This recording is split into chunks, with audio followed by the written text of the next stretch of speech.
2차 세계대전이 마무리되는 과정에서 연합군에게 매우 중요하고 의미 있는 두 날이 있었습니다. 한 날은 1944년 연합군이 독일군을 이기기 위해 노르망디 해안에 상륙한 날이었습니다. 이날 연합군은 결정적인 승리를 확보하게 되었는데요. 이날을 가리켜서 연합군은 D-Day, 결정의 날이라고 불렀습니다. 그러나 이날 전쟁을 끝낼 수 있었던 것은 아닙니다. 사실 이날부터 연합군은 독일군의 가장 격렬한 저항을 받게 됩니다. 그러나 결국 연합군은 독일의 수도인 베를린을 점령하고 전쟁을 끝내게 되는데요. 그 베를린을 함락시키던 그날 결정적인 승리가 성취되는 순간이었습니다. 그날을 가리켜서 연합군은 V-Day, 승리의 날이라고 불렀습니다. 신학자들은 이 연합군에게 중요한 두 날, 노르망디 상륙의 그 해안에 상륙했던 D-Day 그날과 그리고 베를린을 함락했던 V-Day 날을 예수님의 초림과 재림이라는 중요한 사건에 비유했습니다. 예수님이 이 땅에 오셔서 우리의 죄를 담당하시고 십자가에 죽으시고 부활하신 그 초림의 결정적 그 순간, 그리스도의 죽으심과 부활을 통해 우리는 결정적인 승리를 확보하게 되었습니다. 바로 그날을 우리 그리스도인의 결정의 날 D-Day라고 부를 수 있습니다. 그러나 싸움이 끝이 난 것이 아닙니다. 여전히 사탄의 격렬한 저항을 우리는 받고 있습니다. 언제 그럼 이 싸움이 끝이 날까요? 예수님이 다시 오시는 재림의 날, 그때야 비로소 사탄이 완전히 패배하고 영원한 구원이 성취되는 승리를 맛보게 되는 것입니다. 그날이 바로 우리 그리스도인들이 대망하고 고대하는 V-Day, 승리의 날이라고 할 수 있습니다. 오늘 본문에서 바리새인들이 예수님께 질문을 합니다. 하나님의 나라가 어느 때에 임하겠습니까? 그들은 이 로마의 식민지로부터, 정치적인 억압으로부터 자신들을 구원해 줄, 그리고 이스라엘을 부강하고 평화롭게 다스려 줄 강력한 왕으로서의 메시아를 기다리고 있었습니다. 그런 그들에게 예수님이 말씀하십니다.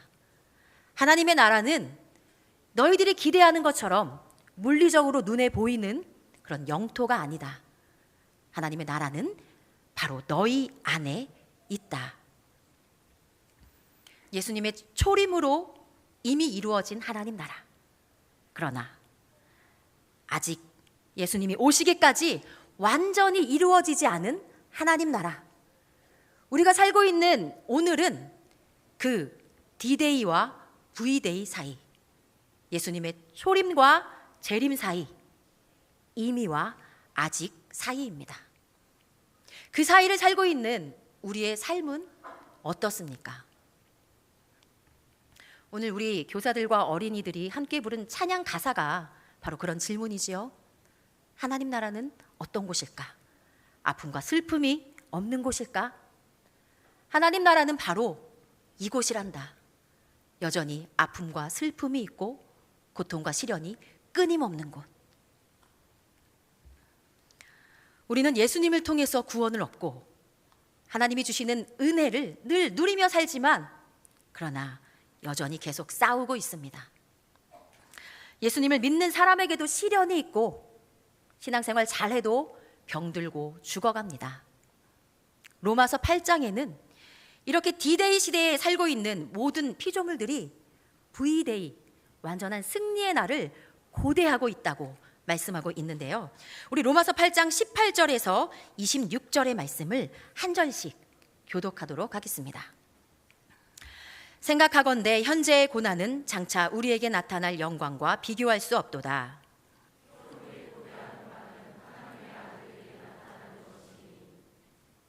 피조물이 허무한데 굴복하는 것은 자기 뜻이 아니요 오직 굴복하게 하시는 이로 말미암음이라.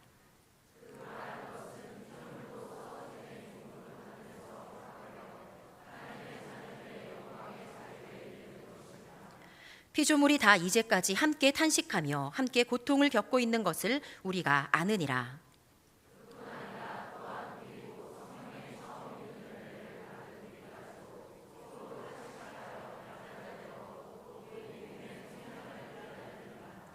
우리가 소망으로 구원을 얻었음에 보이는 소망이 소망이 아니니 보는 것을 누가 바라리요.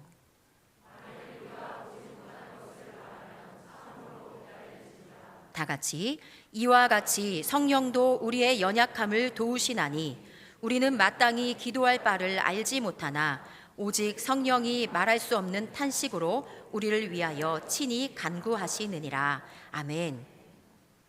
이 말씀에는 세 가지의 탄식이 나옵니다. 첫 번째, 피조물의 탄식입니다. 성경은 피조물이 자연이 탄식하고 있다고 말합니다. 하나님은 너무도 아름답고 생명력 있는 자연을 친히 만드셨습니다. 그 웅장하고 아름다운 자연을 보면 하나님에 대한 경외심이 절로 들게 되지요. 그러나 보기에는 너무나 아름답지만 가만히 그 안을 들여다보면 탄식과 신음으로 가득 차 있습니다. 왜 그럴까요? 인간의 타락과 범죄 때문이지요. 인간의 타락과 범죄는 우리 인간의 절망뿐만이 아니라 자연을 부패시키고 온 피조물에게 고통과 탄식을 가져왔다고 성경은 증언합니다. 현재 자연은 에덴 동산이 아닙니다.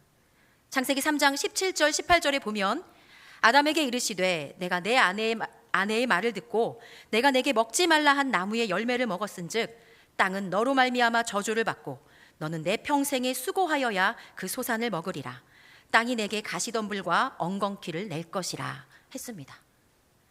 인간이 죄를 지은 후에 땅도 함께 저주를 받았습니다. 이 땅에서는 좋은 것만 나는 것이 아닙니다. 가시덤불과 엉겅퀴도 함께 타고 있습니다.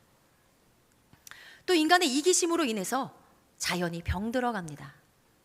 무분별한 사냥으로 멸종 위기에 처한 동물들이 계속 생겨나고 도시개발로 서식지가 파괴되고 환경오염, 지구온난화, 이상기후, 현재의 자연은 전혀 자연스럽지 못한 모습으로 병들어가고 있습니다. 실제로 이 기후 문제와 환경오염 문제는 정말 우리 코앞에 닥쳐 있어서 이런 환경에 살아갈 우리의 자녀들이 참으로 안타까운 현실입니다. 두 번째 탄식은 바로 성도의 탄식입니다. 23절 말씀을 제가 다시 한번 읽겠습니다. 그뿐 아니라 또한 우리 곧 성령의 처음 익은 열매를 받은 우리까지도 속으로 탄식하여 양자 될 것 곧 우리 몸의 속량을 기다리느니라. 성령이 처음 익은 열매를 받은 우리 성도들도 탄식하고 있다고 합니다. 여기서 열매라는 단어의 원문을 보면 복수로 되어 있는데요.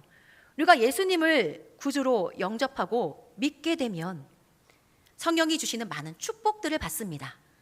구원을 받고 기쁨을 누리며 죄사함의 평안을 받게 되지요. 이 구원, 또 기쁨, 평안, 이런 것들은 우리 예수님을 통해 누리는 일종의 우리가 받은 열매라고 할 수 있습니다. 그러나 그런 열매를 받았음에도 여전히 속으로 탄식하며 삽니다. 왜 그럴까요? D-Day와 V-Day 사이를 살고 있기 때문이지요. 우리의 영혼은 구원받았으나 우리의 몸은 여전히 한계를 지는 이 땅에서 살고 있기 때문입니다. 육신의 한계가 있기에 우리는 한정된 수명 안에서 병들어 고통받습니다. 여전히 죄성 있는 인격 안에서 서로의 모난 부분이 부딪히며 나로 인해, 너로 인해, 서로로 인해 고통받고 있습니다. 그러나 여러분, 비단 피조물, 자연만, 성도들만 이렇게 탄식하고 있는 것은 아닙니다. 세 번째 탄식, 바로 성령님도 탄식하고 계십니다. 우리 26절 말씀을 다시 한 목소리로 읽겠습니다. 시작. 이와 같이 성령도 우리의 연약함을 도우시나니 우리는 마땅히 기도할 바를 알지 못하나 오직 성령이 말할 수 없는 탄식으로 우리를 위하여 친히 간구하시느니라. 아멘. 성령께서 왜 탄식하실까요? 하나님의 영광을 위해서 창조된 피조물 우리 성도들이 도리어 그 영광을 잃어버리고 고통과 괴로움으로 탄식하고 있기에 성령님도 함께 탄식하신다는 것입니다. 그런데 이 성령님의 탄식은 그냥 절망적인 비탄만 있는 것은 아닙니다. 성령님은 이 탄식을 통해서 우리를 도우신다고 합니다. 어떻게 우리를 도우실까요? 성령이 우리를 위해 기도하십니다. 우리가 때때로 한밤중에 너무 깊은 고난의 터널 중에 있을 때, 기도조차 나오지 않아서 낙심하여 절망할 때, 어떻게 기도할 바를 알지 못해서 방황하고 있을 때 우리는 기도하지 못하지만 성령께서 우리를 위하여 친히 간구하신다고 말씀합니다. 27절 말씀에 마음을 살피시는 이가 성령의 생각을 아시나니 이는 성령이 하나님의 뜻대로 성도를 위하여 간구하심이라. 성령님이 하나님의 뜻대로 우리 성도들을 위하여 간구하십니다. 우리는 돌을 달라고 기도해도 성령님은 하나님께 친히 나를 위해 떡을 달라고 기도하시고, 우리는 뭣도 모르고 전갈을 달라고 기도해도 성령님은 나를 위해 생선을 달라고 구하신다는 것입니다.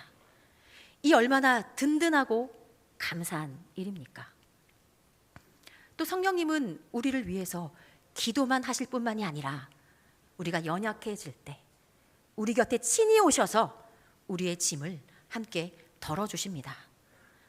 요한복음에 보면 우리 성령님을 보혜사라고 말씀하고 있지요. 이 보혜사는 은혜로 보호하고 가르치는 스승이라는 뜻입니다. 내 삶의 위기와 어려움 속에 있을 때, 나 홀로 던져진 것 같을 때 성령님이 나를 보호하시고 내 짐을 함께 들어주시며 우리를 돕고 계신다는 것이에요. 어디 멀리 계시다 달려오는 것이 아니라 우리 안에 내주하시면서 때마다 우리를 돕고 우리를 주님의 품으로 인도하고 계신다는 것입니다. 그렇게 우리에게 희망이 있습니다. 그렇게 우리는 완전한 구원의 날, V-Day, 그 승리의 날을 고대하며 오늘의 불완전한 삶을 담대하게 살아갈 수 있는 것입니다. 사랑하는 성도 여러분, 주님이 말씀하셨습니다. 하나님의 나라는 너희 안에 있다. 하나님이 주인 되셔서 통치하시는 나라가 이미 임한 하나님의 나라입니다. 비록 아직 불완전하여 우리가 고통과 아픔 있는 삶을 살고 있지만 내 안에 하나님이 통치하신다면, 우리 가정에 하나님이 주인 되어 다스리신다면 내가, 우리 가정이, 우리 교회가 이미 임한 하나님 나라를 살고 있는 줄 믿습니다. 내가 지금 하나님 나라를 살고 있는지 어떻게 알 수 있을까요? 내 안에 열매를 보면 됩니다. 오늘 하나님 나라를 살고 있는 사람은 이런 열매를 맺는다고 하는데요. 로마서 14장 17절 말씀을 우리 한 목소리로 함께 봉독하겠습니다. 시작. 하나님의 나라는 먹는 것과 마시는 것이 아니요 오직 성령 안에 있는 의와 평강과 희락이라. 아멘. 세상 사람들은 먹고 마시는 것으로, 손에 쥐어진 것으로 복을 누리며 삽니다. 그러나 하나님 나라는 눈에 보이는 것이 아니라 성령 안에 있는 의와 평강과 희락이라고 말씀합니다. 여기서 의는 우리 성도가 하나님의 다스림을 받아서 모든 삶의 영역에서 하나님의 뜻에 순종하도록 부름받은 올바른 행동, 도덕적인 의를 말합니다. 또 평강은 참된 평안, 샬롬을 말하는데요. 아무 문제도 아무 염려도 없는 평탄한 삶을 말하는 것이 아니라 여기서의 진정한 평안이란 하나님과 올바른 관계 안에 있는 것입니다. 예수 그리스도를 통해 그 죄와 사망의 짐을 벗은 우리 성도가 하나님과의 관계를 회복해서 날마다 올바른 관계 안에 있는 것, 그 온전한 관계가 바로 진정한 샬롬, 평안인 것입니다. 마지막으로 희락은 이렇게 하나님과 화평한 관계를 맺은 우리 성도의 마음 깊은 곳에서부터 우러나오는 자연스러운 영혼의 기쁨입니다. 내 안에 하나님 나라를 이룬 성도는 눈에 보이는 만족과 손에 쥐어지는 안정과 아무 문제도 없는 삶이 열매가 아니라 상황에 상관없이 내 안에 의와 평강과 희락이 있는 삶을 사는 것, 그것이 바로 열매라는 것입니다. 사랑하는 성도 여러분, 오늘 그 하나님 나라를 살고 계십니까? 우리가 그런 하나님 나라를 경험하지 않고 소망하지 않으면서 어떻게 우리 자녀들이, 우리 다음 세대가 하나님 나라에서 살기를 바랄 수 있을까요? 예수님 믿어도 문제가 있고 여전히 고통과 아픔이 끊임없는 이 땅에서의 삶을 어떻게 설명할 수 있겠습니까? 바로 이곳이 이미 임한 하나님 나라라는 것을 어떻게 우리 아이들에게 물려줄 수 있겠습니까? 우리 자녀들, 우리 다음 세대들의 마음에 하나님이 진정한 주인 되시면 됩니다. 우리 아이들의 중심에 자기 자아로, 다른 사람의 시선이나 이야기로 꽉 차 있어서 매일매일 천국과 지옥을 오가며 불안정하게 흔들리며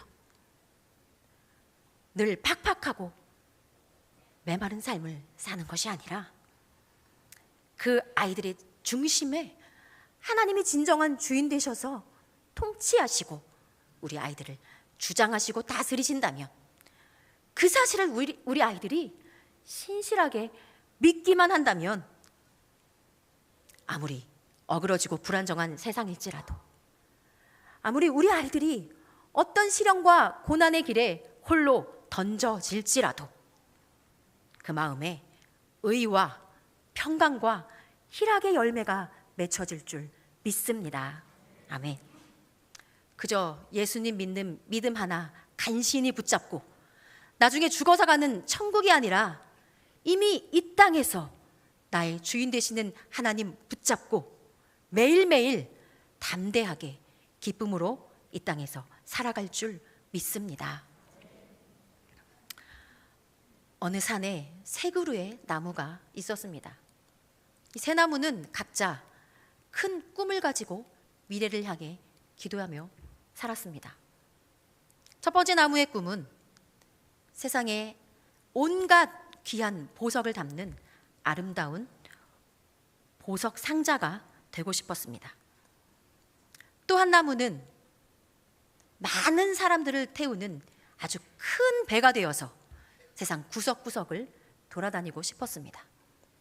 마지막 세 번째 나무는 그 어떤 나무보다 높이 자라서 하늘만큼 달아서 사람들이 우러러보고 하나님께 영광을 드리고 싶어 했습니다. 몇 해가 지났습니다. 첫 번째 나무는 자신이 꿈꾸던 것과는 달리 보석 상자가 아니라 평범한 여물통이 되어서 동물들이 먹는 지푸라기나 마른 풀을 담는 그릇이 되었습니다. 두 번째 나무도 꿈꾸던 큰 배가 아니라 그저 동네 자그마한 고기잡이 배가 되었습니다. 세 번째 나무도 누구보다 높이 자라기는커녕 몸통이 잘린 통나무가 되어서 산 아래 통나무 더미에 그냥 던져져 버렸습니다. 이 세 나무는 자신들이 꿈꾸던 미래대로 이루어지지 않은 것에 대해 너무나 비통해하면서 눈물로 비참한 시간을 보내고 있었습니다. 그런 그들에게 하나님이 말씀하셨습니다. 기다려라, 너희들의 때가 올 것이다. 그리고 오랜 시간이 지났습니다. 어느 날 은신처를 찾고 있는 한 젊은 목수와 임신한 그의 아내가 그 여물통이 있는 마구간으로 들어왔습니다. 그들은 여물통을 정성껏 깨끗하게 닦아서 갓 태어난 자신의 가장 귀한 아이를 그 여물통 안에 뉘었습니다. 첫 번째 나무는 세상에서 가장 귀중한 보물 메시아라는 분을 담는 상자가 되었습니다. 그로부터 30년이 지났습니다. 한 사람이 갈릴리 호숫가에 사는 몇 명의 어부들과 함께 조그만 고기잡이 배에 올랐습니다. 그 사람은 무리를 걸었으며 말씀으로 거친 바람과 파도를 잠재웠으며 병든 자를 고쳤습니다. 고기잡이 배는 이제 더 이상 고기를 잡지 않고 그분과 함께 진리를 위해 일하는 사람을 낚는 어부들을 태우는 배가 되었습니다. 그리고 3년이 지났습니다. 통나무 더미에 버려졌던 세 번째 나무는 그 사람이 골고다 언덕에서 못 박히는 십자가가 되었습니다. 아무도 쳐다보지 않는 통나무로 버려졌다가 온 세상을 구원하는 구세주를 모시는 영광을 입게 된 것입니다. 사랑하는 여러분, 우리의 자녀들이 어떤 삶을 살기 원하십니까?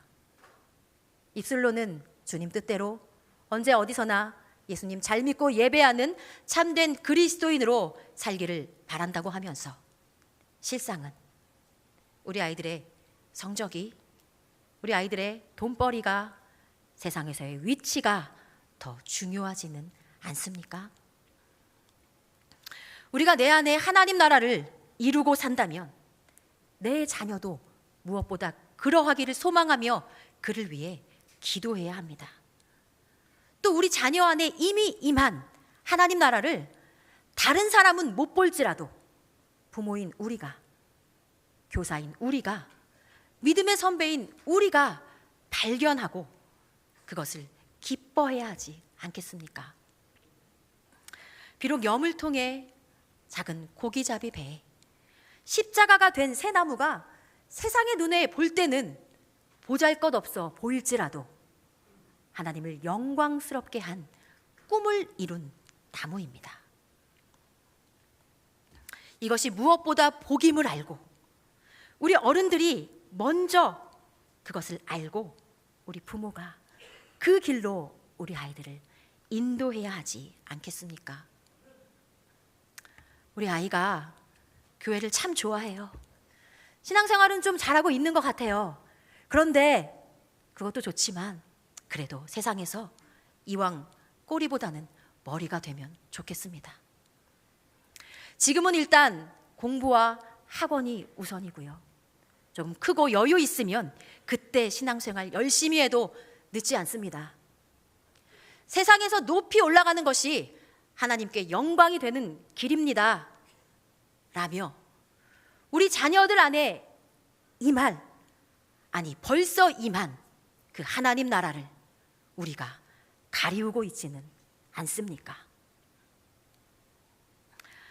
하나님이 주인 되셔서 다스리는 사람은 낮은 것 같으나 높아지고 가난한 것 같으나 부유하며 구석에 있는 것 같으나 누구보다 빛나는 사람입니다. 우리 자녀들이 그 하나님의 통치 안에 있다면 그들의 인생은 누가 뭐라고 해도 복되고 형통된 삶일 줄 믿습니다. 그 가치를 알고 그 진리를 믿고 오늘 여기 지금 우리 안에 임한 하나님 나라를 내가 먼저 누리고 우리 다음 세대의 손을 잡고 인도할 수 있는 우리 모두가 되기를 간절히 소망합니다. 아멘. 사랑하는 우리 자녀들, 다음 세대 여러분, 이곳이 이미 임한 하나님 나라입니다. 여전히 아픔과 슬픔과 고통이 끊임없지만 행복과 기쁨이 공존하는 곳, 바로 우리가 하늘과 땅의 통로입니다. 이 땅에서 하늘 뜻을 품고 사는 자들, 믿음으로 하늘 뜻을 보여주는 자들, 보내어진 자리에서 동참하는 자들, 믿음으로 주님 보길 소망하는 자들, 우리가 그런 하나님 나라를 이루며 삽시다. 그것이 바로 우리의 가장 중요한 사명입니다. 이미 왔으나 아직 오지 않은, 지금 여기 임한 그 나라, 지금 이루어가고 앞으로 이루어갈 평화의 나라, 하나님 나라. 여러분이 서 있는 곳이 어느 자리이든 어떤 모습이든 하나님이 주인 되셔서 하나님이 통치하시고 그 사실을 완전히 신뢰하고 믿고 따르고 사랑함으로 언제 어디서나 하나님 나라를 살고 누리는 우리 모두가 되기를 주님의 이름으로 축복합니다. 아멘. 기도하겠습니다. 사랑의 하나님, 이미 임한 하나님 나라를 우리에게 주셔서 감사합니다. 예수님을 통해 우리는 이미 승리했습니다.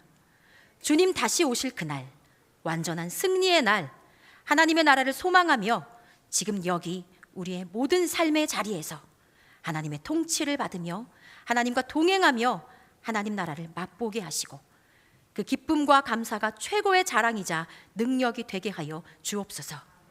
하나님, 우리의 자녀들 다음 세대를 주님 손에 올려드립니다.